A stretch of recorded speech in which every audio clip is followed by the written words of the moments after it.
Sareet Majumdar is a Berkeley graduate, class of 1981. He serves as president of Interconnect Cable Technologies Corporation, USA. Today, Sareet is going to talk to us about our tiny global community in a jumping jack flash.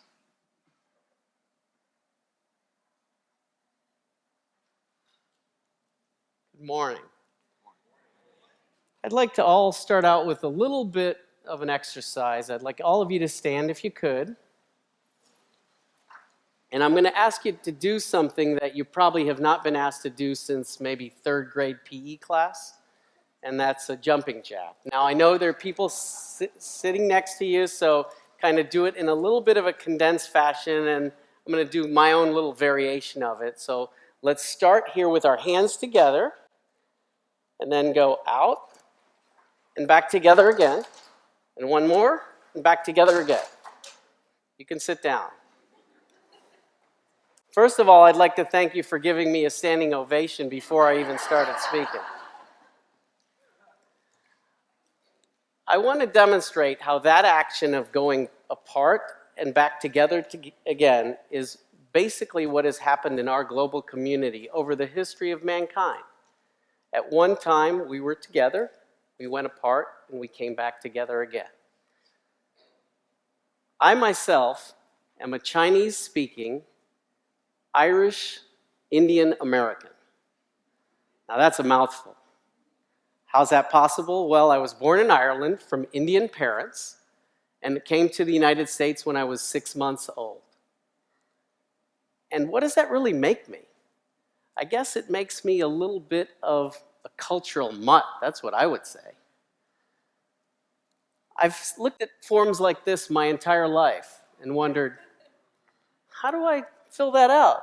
I mean, what fits? And I think many people here have that same problem, and as the generations grow and the cultures get mixed and families get mixed, it's hard to define ourselves this way. Even though I think a lot of times our politicians, our leaders, they seek to define us in some sort of category and separate us in that way. But that's not going to be possible any longer as our society develops. When my parents immigrated to the United States in 1964, I think they followed the same dream that all immigrants who come here follow. And that is that the life of their children, or in their case, their only child, would be better than their own. And I think for 400 years in America, that's precisely what created our melting pot. Every generation wants the next to be better. And I actually contend that that's how it must have all started. I think 1 million years ago, when we were in the plains of Africa, at some point, and the reason I'm down here is we were all a lot shorter back then, somebody said, "Hey, Lucy, I've had it up to here with you. I'm out of this place." And we started the migration across continents, and we went everywhere we could by foot or by ice bridge or mini rafts. And over the course of years, we had gone to every known reach of our globe. 1 million years ago, we were together as one community in one small part of Africa. 5,000 years ago, we had formed distinct cultures across the globe. Cultures that were pretty advanced, but didn't know anything of one another. 500 years ago, we started the process of coming back together as Magellan circumnavigated the globe. At this point, it took 2-3 years to go and see all the reaches of the world. 50 years ago, we could fly around the world in 2 to 3 days. 5 years ago, we could tweet our thoughts in 2 to 3 milliseconds to anybody across the globe. That's probably been a little bit of our human progress. Now, where does that leave us? Where are we headed? Well, I contend that we're going to have a merging of cultures, of languages. People are going to be more similar than dissimilar. In fact, today, when you want to use this phone in China, teenagers in China have learned to do one thing that the teenagers have here too. There's a romanization of the Chinese language called pinyin. And that's how they text, because it's much more quicker and more efficient. I think that when you see that people across the globe decide to come together as one people. In fact, there's a famous Canadian-Indian comedian named Russell Peters. And he says, in 300 years, we're all going to be beige. His philosophy is that at some point, Indians will marry Jews, and they'll be called Hinjus. Dutch will marry Filipinos, and they'll be called jalapenos. And Icelanders will marry Cubans and be called ice cubes. Now, it sounds funny, but there's some merit to that philosophy. That is exactly what is happening.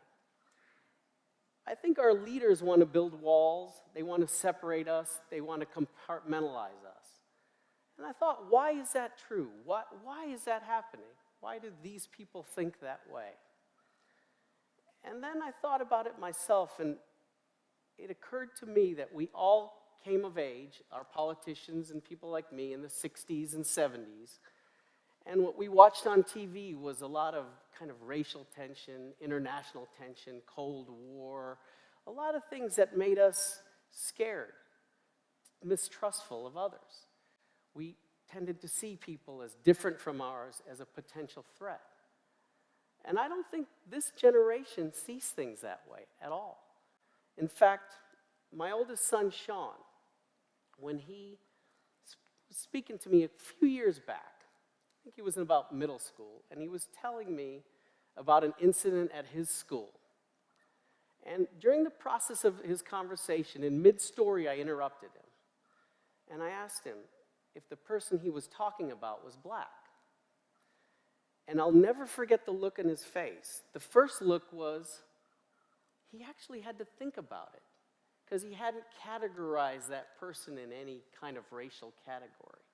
So he kind of went back and thought about it, and he gave me an answer. But then I saw the second look on his face, and it was kind of in bewilderment, like, why would Dad ask that question that wasn't even germane to the story? That was eye-opening for me, because I realized kind of the generation we're coming from and the generation where our kids are today are very different. And you can see now the changes. There's a commonality in languages and cultures, and it's showing up in sports. We all like the World Cup in 200 different countries. It's showing up in entertainment, in Hollywood movies. We're all sharing the same excitement. And it's also showing up in food. I think at some point we are all going to be eating pulled pork curry. We're going to be enjoying haggis nachos. We're going to be dancing Gangnam Style.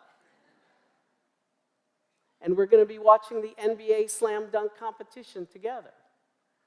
We're going to enjoy this no matter where we are in this world as our cultures continue to merge. Presumably, at some point, 10,000 years ago, as we separated and formed our different cultures, we learned to domesticate animals, and with the use of the wheel, the animal became the horse and the horse cart, and then we had different modes of transportation, and there were great thinkers like Galileo and Da Vinci and Newton with their theories on modern physics that allowed us to go into the age of machines. And those machines brought us closer and closer together as we had ships and buses and vehicles that would allow us to meet each other from different communities more readily. Now, the ultimate machine, of course, happened in all of our lifetimes, and that is the computer. The computer is what truly brought us together. I think prior to the computer, when we were talking about cultural exchanges, we were talking about trading things: silk, porcelain, pottery, rugs, spices. That's why we went and explored the world. Today, I think we're talking about an exchange of ideas. What are we doing when we communicate with computers? We're exchanging the ideas of freedom of expression, co-development of apps, sharing of codes, even nonsensical tweets. That's all part of a borderless world. And that's where we're headed today. We started in a very small community in Africa, and we shared our thoughts amongst a very few people. We expanded out to the far reaches of the world. And now we come back to a very small community where we share our thoughts thanks to the World Wide Web. #human progress. Thank you.